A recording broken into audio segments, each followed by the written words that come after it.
Hi, my name is Nemi Suzuki and I'm here to talk to you about my project. Given that I did not grow up in Mexico, my country of origin, this has made me curious to explore it and explore my roots. As a designer, where I come from is extremely influential in my practice. When given the opportunity of choosing the topic for my third year project, I was interested in materials, ways of making, crafts, and my country. Luckily for me, Mexico has got a lot of that. To me, Mexico is my happy place, where I feel at home. Mexico is a very vibrant country, and its colorfulness, its richness in culture have taught me to appreciate culture in a very particular way. So when thinking about this project, a very specific type of textiles kept popping up in my head. Ever since I was very young, every time my family and I used to visit Mexico, we would go to this restaurant that was decorated with crafts from all over Mexico, and they had a room filled with textile art, which was my favorite room, and I used to make us sit there every time we went. So, originated in a memory really, I discovered my project subject, a tenango. Tenangos are traditional Mexican indigenous embroidery textiles.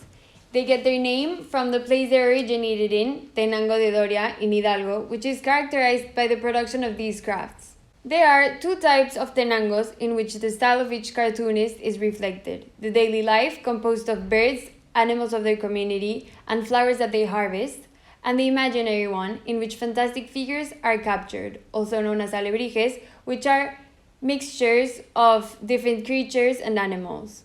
The embroidery used in the production of these pieces is called mouse rib stitch, now also known as tenango stitch, which is made with 3 strands of embroidery thread on a cotton blanket. Nowadays, tenangos are certified as cultural heritage, a cultural manifestation which represents the indigenous community's ethnicity and highlights their national identity. This activity is carried out by women and men from the age of 6. However, the whole operation is run by women, which is a very relevant part of the practice, as the production of tenangos is the main activity of economic sustenance of these communities.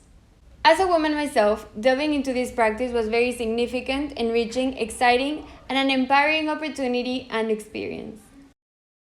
Tenangos are so much more than textile art. They represent a mother's love, generational knowledge, a community's identity, and a source of jobs.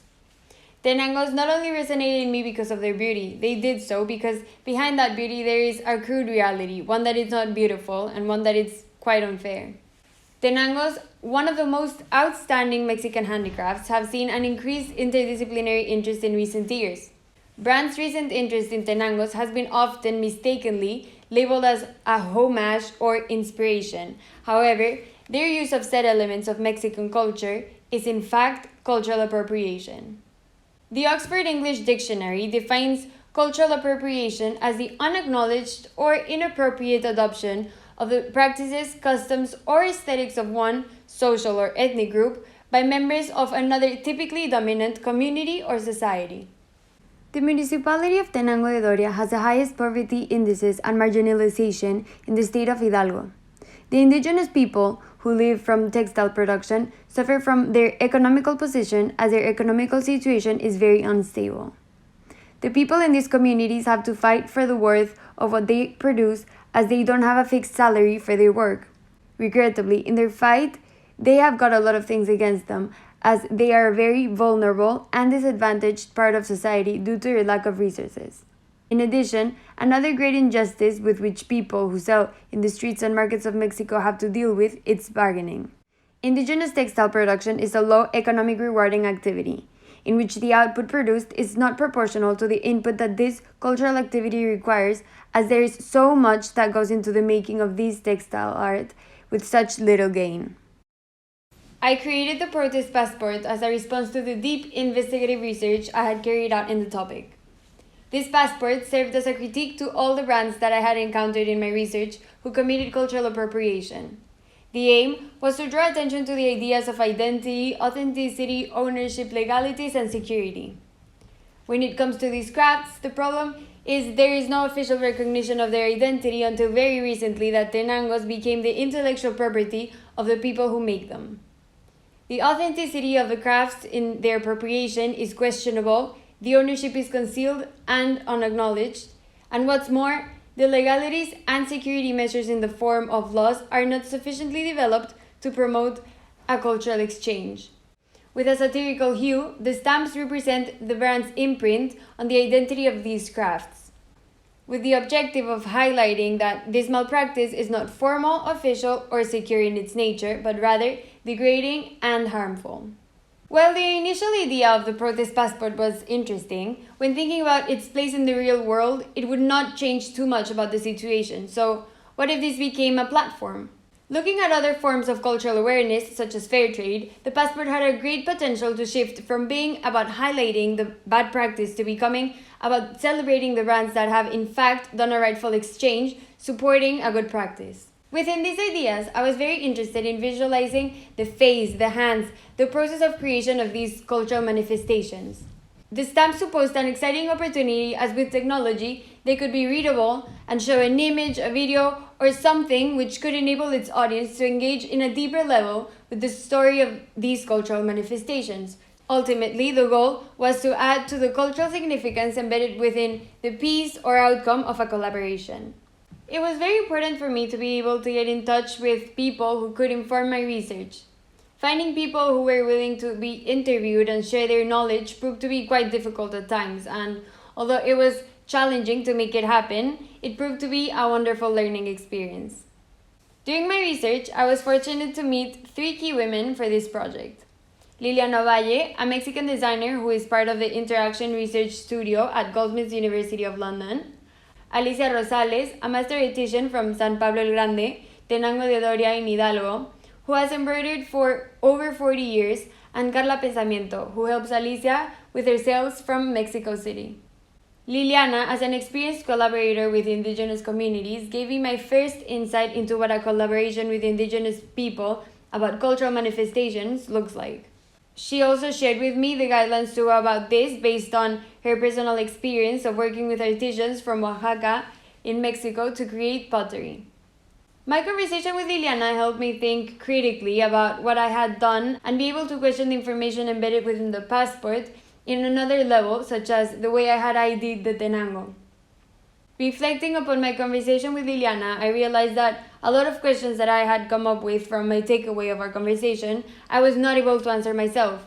I needed to get in contact with an artisan who could. Perhaps the best way of understanding everything I wanted and needed to understand to design into this situation was taking part in a collaboration myself. Finding Alicia was one of the hardest moments of this accomplishment. Whilst being in the midst of a global pandemic, not being able to be in situ at Tenango de Doria to find an artisan who wanted to open up her world to me, and that even though we were an ocean apart, we were able to overcome the barriers of distrust, intermittent communication due to the lack of cell service and internet in such a remote location, as well as understanding my project and being enthusiastic to take part. A fundamental part that helped establish a relationship with Alicia was that she really liked and appreciated the idea that through this project I would be able to demonstrate that there are in fact ways of achieving an ethical collaboration and promoting a cultural exchange. But let me explain this from the beginning. While looking for traces of artisans on Instagram, I stumbled across Alicia's handle, at Tenangos Alicia Rosales. A couple days after I texted her, I got a response back from Carla first, who recently opened this account for Alicia in the hopes of getting more customers, given their sales have been impacted greatly by the pandemic. Due to her close relationship with Alicia, it was Carla who was able to talk to me first about some aspects of the sales of Tenangos and how their system worked. Carla explained that their Instagram account sells Alicia's work. However, they also help the community through this account by providing them a platform to sell their pieces too. She told me my interest came at a good time, as she recounted that one of the main issues they were trying to figure out at the moment was accrediting, given that they dispatched the pieces with the only business card they had, which had Alicia's name only. In addition, these cards only had their business information, however, lacked the intrinsic information of the pieces, such as the time that took to embroider the piece they sold and, well, the name of the person who actually embroidered it. I was already designing into how cultural elements were exchanged, how that happens, and when it goes wrong and is not done ethically and respectfully. After my conversation with Carla, I wanted to design for their needs. I decided I would design in an innovative way for going about crediting. This evolution of the concept was meant to exist within the context of a collaboration. to come up with a way of attempting to perhaps mediate cultural appropriation. In this way, I would be able to intervene stemmed from the idea of the made in label, attempting to give more information beyond that: made in, made by, made with, made in X amount of hours. Visualizing the cultural manifestations process of making with the aim of informing its consumer about the item they had in their hands, and in doing so, adding to the cultural significance of the product to know that one has got a real, original, and ethically sourced item, in this way promoting an informed way of buying. This would also be an attempt of addressing the crediting situation which Carla had spoken to me about by providing them with an assurance that the people who got to see the outcome of our collaboration would know who did it, as well as understanding the work that goes into their practice, as they had expressed the hard time they have getting this point across, for the audience to admire the pieces by the great effort that goes into them, as well as the huge implications that doing this the right way had got in supporting their community. Sometime after I spoke to Carla, I was able to talk to Alicia. In our conversation, we spoke about her background, community, and the malpractice that they are suffering. I also explained my vision for the project, and she agreed to work with me and back me up as a registered artisan. She had invited me to take part in a workshop from which I learned a lot of details about the practice and ended up informing this presentation. After the workshop, we had agreed to sit down to discuss our collaboration as Alicia was in Mexico City for the day. From my research, I had determined that a collaboration is an exchange from which both parts gain something significant. I wanted the collaboration to take the shape of a purse. For me, in the scenario I was designing, it was very important to convey femininity. A purse, typically a woman's accessory, symbolizes our baggage, the many parts of our lives we carry inside them. In a way, like Atenango depicts the life of its creators. The terms and conditions of this collaboration were a key moment of learning in this project. I came into our conversation with an idea and proposal for what I envisioned. However, Alicia, as an experienced artisan who has seen appropriation happen, was hesitant about a few aspects of my proposal. The idea I had was to design a pattern together and be able to produce it here in London. However, Alicia was hesitant about agreeing to this idea as I would not be employing her. Even though a drawing could technically be sold, her terms of a collaboration were for her embroidery to be present in the outcome.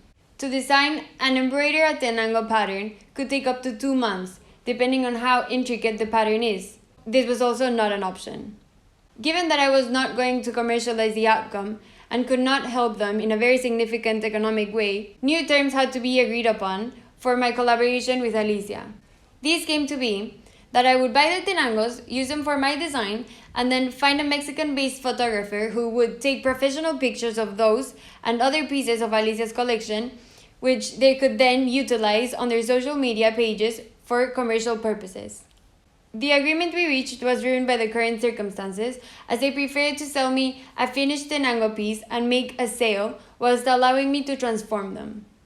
After thinking and experimenting with other ways of making, embroidering the bag seemed like the best decision, as it was my take on their design.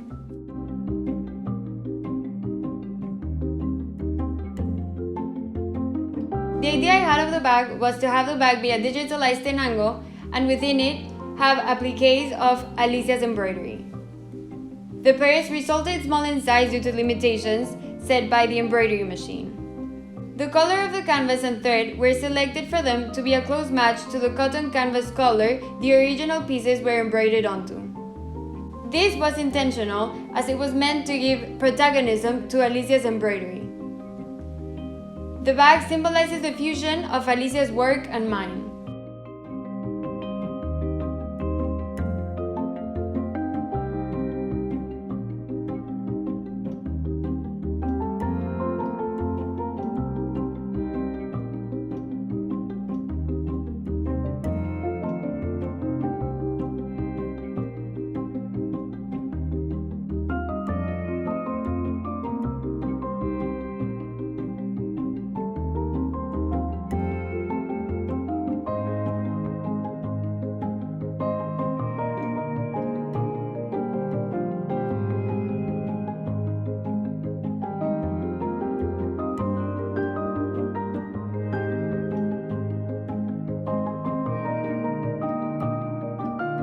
The centerpiece of the bag is the flowers applique. The applique complies with Alicia's terms of the collaboration, as it is Alicia's actual embroidery present in the bag. The use of technology, such as NFC, allows the addition of attributes to the product. In this case, it enabled me to make things readable, a key thing to achieve what I had envisioned in the way my concept would work. At first, I designed a charm, which the bag would have in order for the audience to be able to engage with the information about the bag. However, this technology allowed me to develop this idea into embedding the information within the centerpiece of the bag itself, which made things way more interesting, as by touching the actual tenango, one is able to engage with the information about it and the relevance of it as an element of the Mexican culture and its practice of production. In the process of reviewing what to write for this display of information, it was very important for me that it contained all the information one would not get to know unless one got the opportunity to approach directly the people who did it. In doing this, I kept thinking about the cases of cultural appropriation I had found in my research, which helped me by making me design to convey the information that consumers should have known when buying their pieces. The use of this form of technology allows making a dynamic inclusion of content. The reflection of this concept brings me to the realization that this type of approach to cultural appropriation can be applicable to provide and support a form of mitigation of the effects of cultural appropriation of any product. The information embedded in this display was agreed with Alicia. She was able to talk to me about the people involved in making the tenangos and shared brief stories about who they are, as well as more particular information about the process of making of these specific pieces. And so this is our bag. The bag works as follows. In this applique, which is Alicia's embroidery, I've put an NFC chip, which once you get your phone out, you're able to tap, and it comes up with a link, which once you click on, you're able to see the item's description, like this. The first thing one is able to see when tapping the tenango is a brief description of what tenangos are, followed by the image of the item and its description, highlighting that this was an ethically sourced collaboration as well as the processes by which this outcome was achieved. Below, mine and Alicia's signatures are accompanied by the acknowledgement that Alicia backed up this collaboration as a registered artisan. When scrolling down, one is able to take a closer look into the original pieces featured in this collaboration, as well as their place in the outcome and additional information such as their time of elaboration. A tablecloth drawn and embroidered by Lucina, which took 2 weeks for its completion, and a quechquemetl, also known as a poncho, drawn by Diego Andrade and embroidered by Alicia Rosales, from which the centerpiece of the purse was retrieved. The flower applique is the product of a whole day's worth of work, and the completion of this quechquemetl took 1 month. Lastly, one is able to get to know the people involved in the production of the outcome of this collaboration. Alicia is a single mom who takes care of her kids as well as her dad and sister. As a dedicated embroiderer, Alicia tries to embroider only when she is feeling happy. Otherwise, she tries to avoid it, as she can tell that her embroidery reflects it in the way she embroiders as well as in her selection of colors. Diego is an 18-year-old young man who works as a gardener with his father and to whom Alicia gave the chance to draw for her, allowing him to start his career as a drawer of tenangos in their community. Lucina is part of Alicia's team of artisans. She is very dedicated and does her job in quite a fast pace and embroids all day long. Lastly, who am I, how I got here, and my intentions for what this project tries to achieve. Ultimately, it all lies in consulting, reaching out to the originators of these cultural manifestations, establishing a designer-to-designer relationship which enables a fair, ethical, and respectful exchange. My involvement in this project has made me reflect upon what being a creative is about, the risks you take, and the complexities of legalities that protect our work and our ideas. This project aims to inspire every creator, to create awareness for everyone who is a consumer to take action, to get informed, to get educated, to make educated choices of what one buys. A reminder that our money is a vote to the practices behind the production of what we are consuming. This project has got a huge potential to make a difference for a country, a culture, and many people's lives which I intend to push going forward in my practice.